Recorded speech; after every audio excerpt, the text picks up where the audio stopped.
Bote mingi na bino bande ko balandi ya Jomax Show. En tout cas, tozwi problème sérieux to ko expliquer bino awa na show oyo tosalaki lobby. Tozala rapida pamba te ndenge tolobi tozwi problème na show oyo tosalaki lobby ba oyo bazomona ngo te oyo bakotala ngo na Facebook. Boyeba ke tozwi mwa problème sérieux. Problème yango ezali nini? Alors, tosalaki show awa epai wapi tolakisi mpenza ndenge nini Pasteur Matondo Mbiyei akendaki na lingomba ya bato ya scientologie to expliquer scientologie ezali nini eza biloko moko lokola ba franc-maçonnerie ba makambo wana nyonso. Alors topesaki mwa baexplication tolakisi totie badocumentaire na makambo ebele ndenge kaka tosalaki bao balandaki biso bayebi. Alors tozwi mpenza problème sérieux yango tokoexplike bino awa na mwa ntango mokuse problème yango yali nini. Nakanisi documentaire oyo totie wana eloko ya liboso avant tokɔta kuna na baoyo bakolanda na YouTube parce que eza mingi mpe mpona bato ya YouTube ezali ke émission oyo bozoklike oyo bozomona ezofungwama te eza na problème. Pasteur Matondo Mbiyei oyo bozomona na foto akendaki na lingomba ya bato ya scientologie kuna ndenge tokolakisa bino bafoto awa botala bafoto bokomona ye nakenda nasala capture awa tozala un peu rapide mpona tofaire comprendre bino. Ok, ya awa voilà mpe batala ye wana bozomona Pasteur Matondo Mbiyei oyo bozomona oyo croix oyo ezali croix ya bato ya scientologie. Puis tolakisa bino ok yeyo awa na église na lingomba wana ya scientologie awa bozomona ye afandi awa ezalaki lisanga moko basalaki soki ezalaki interreligieux selon ndenge bakomi wana site ya bato ya scientologie. Bozomona awa totie flèche oyo bozomona croix oyo nakolakisa bino yango susu bomona croix oyo ezali yango ya bato ya scientologie donc akendaki kuna na lingomba wana. Alors soki tokoti na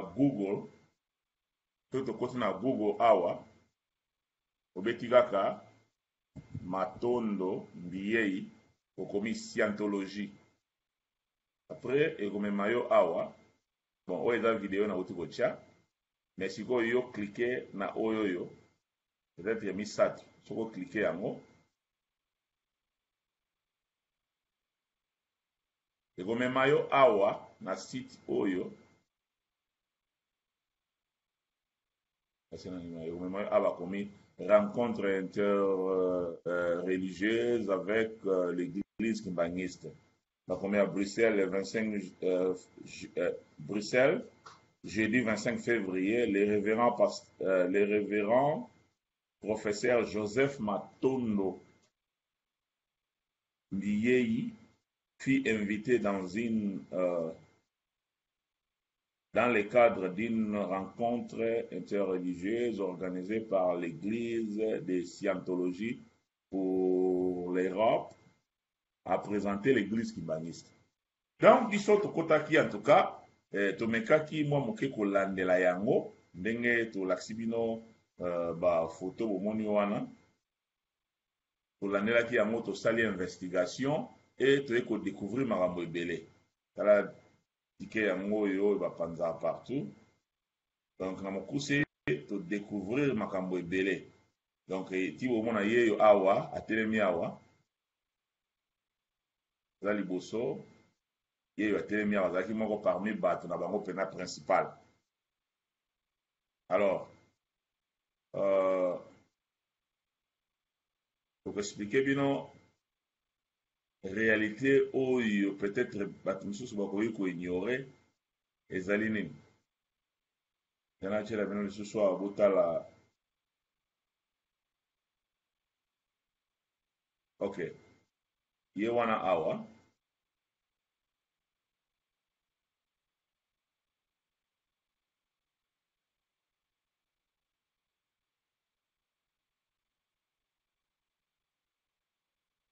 Ok, ye wana.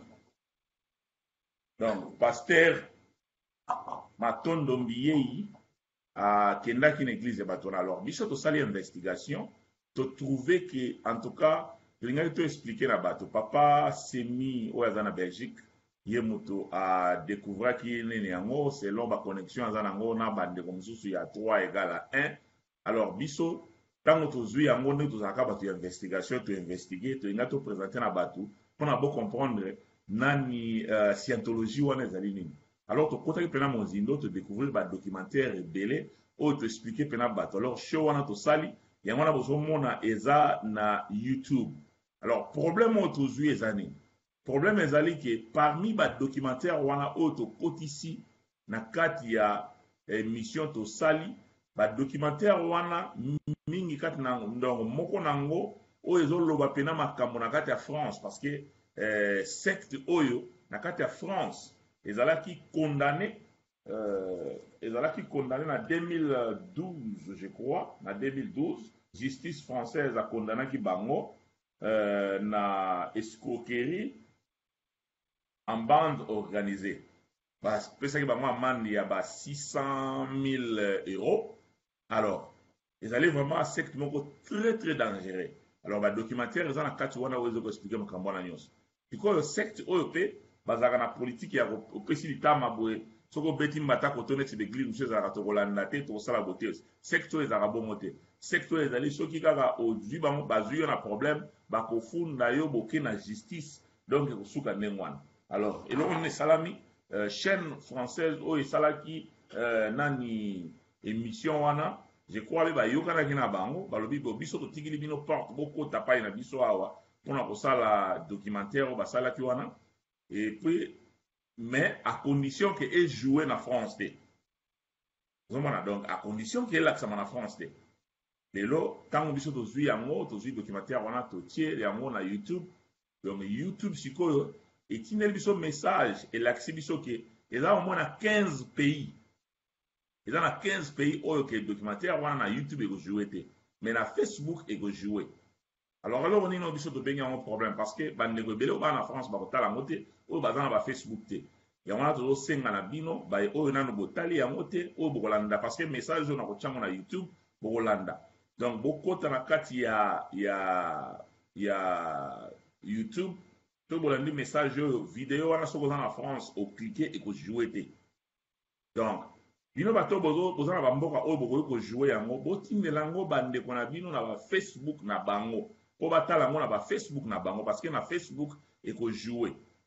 Lien boya na profil na nga na Facebook botindela bango à partir ya Facebook. Pe moto aza na Facebook en tout cas eza dommage, loba peut-être aza na mboka mosusu, bato ya Belgique, bato ya Londres, bato ya mboka mosusu elakisa, mais bato ya bapays mosusu ekolakisa te, parce que na kati ya France bazo considérer bango lokola secte. Awa et secte moko très dangereux. Awa en Amérique eza considéré lokola église, parce que pona Manifest Amendment ils ont sa permission na américain nyonso aza na droit ya kosambela ya nini oyo alingi, donc baza protéger côté wana, parce que secte yango ebanda awa moto abandaki yango ezali L. Ron Hubbard abotama na 1911 akufaki na 1986. Donc moto oyo azo remplacer comme on est David Moscovitch. Alors ezali secte moko très très très dangereux. Donc biso tosali investigation to découvrir makambo ke papa oyo ndeko na biso oyo akendaki kuna na adresse wana, est-ce ayebi te parce que aza moto ya mayele aza professeur ya université. Donc eloko tozosenga awa soko oza na Facebook indela yango bandeko na yo bopanza yango mpenza, bopanza yango na ndenge moko ya kosakana te, pamba te ekozala vraiment pasi mingi soki bato nyonso batali yango te. Yango na message tozalaki nango mpona kopesa bino. En tout cas situation eza ndenge wana, tokoluka kosala susu ba émission mpona koexplike bino makambo eza minene, eza très très très sérieux. Na kati kuna ba documentaire oyo eza kuna ezokoexplike ba makambo nyonso, scientologie ezali nini, ba découverte basali yango ndenge nini, technique nini bazosala mpona koluka kokota na Afrique, kokota na bapays oyo eza kondima nano yango te, parce que na bamboka ebele eza considéré comme secte moko dangereux. Donc documentaire wana ezoloba donc tosali mpenza émission moko ya 2 heures du temps, mais eza kaka mpasi parce que bato oyo baza na nani na Facebook te, bango baza na moyen batala yango eza te. Donc nyonso bozomona eza badocumentaire, et puis mpe to balogo na bango nde bozomona yango awa eza na basigne moko ya bamystique lokola oyo nde bozomona awa. Moko parmi balogo na bango eza batriangle oyo mibale ezotala na mopanzi, oyo botali na drapeau ya Israël bokomona eza na deux triangle boye, mais moko etali likolo moko etali na se ekangani, mais oyo bango batalisi na mopanzi eza na est na katikati. Donc nyonso wana ezoloba makambo. Donc oyo nde bozomona oyo ezali logo ya signe ya franc-maçonnerie, eza toujours na ba. Donc to expliquer mpena makambo ebele na ba signe ya ba CIA bozomona oyo. Bozomona oyo ezali nini ya CIA, nini ya CIA, monini bozomona oyo. Donc bango likolo ya croix na bango wana batie liboso croix mpona kolakisa christianisme, mais nsima nango eza na bamakonga oyo oyo eza makonga. Bozomona tokona lakisi bino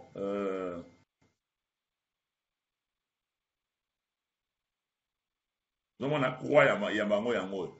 Et puis na nsima awa eza na signe na bomoni na CIA eza na 8 makonga oyo bozokonte kaka 1 2 3 4, mais awa mosusu ebombami na nsima awa eza bamessage codé. Nyonso wana toexplike yango kuna. En tout cas bandeko oyo botali eloko oyo te, en tout cas boluka botala yango, bopartage yango vraiment. En tout cas po eza makambo eza minene, makambo vraiment eza minene, bopartage yango mpenza po bandeko nyonso bazwa chance ya kotala yango, mpona tomeka mwa moke koexplike bato ndenge nini makambo ezali eza somo. Yango na video na okende molai te na suki wana, bato batali yango te nini tolobi na Facebook. En tout cas bokende na Facebook botala yango, bao baza bami na nga te naza na Facebook, boluka nga na Jomak, noma na Jomak bokomona kuna na Facebook. Eza vraiment bamingi bien soko oza na lien yango, soko okoti na pays mosusu eza na au moins na 15 pays oyo ekolakisa kuna te. Donc yango wana eloko tolingaki toyebisa bino. Merci, bye.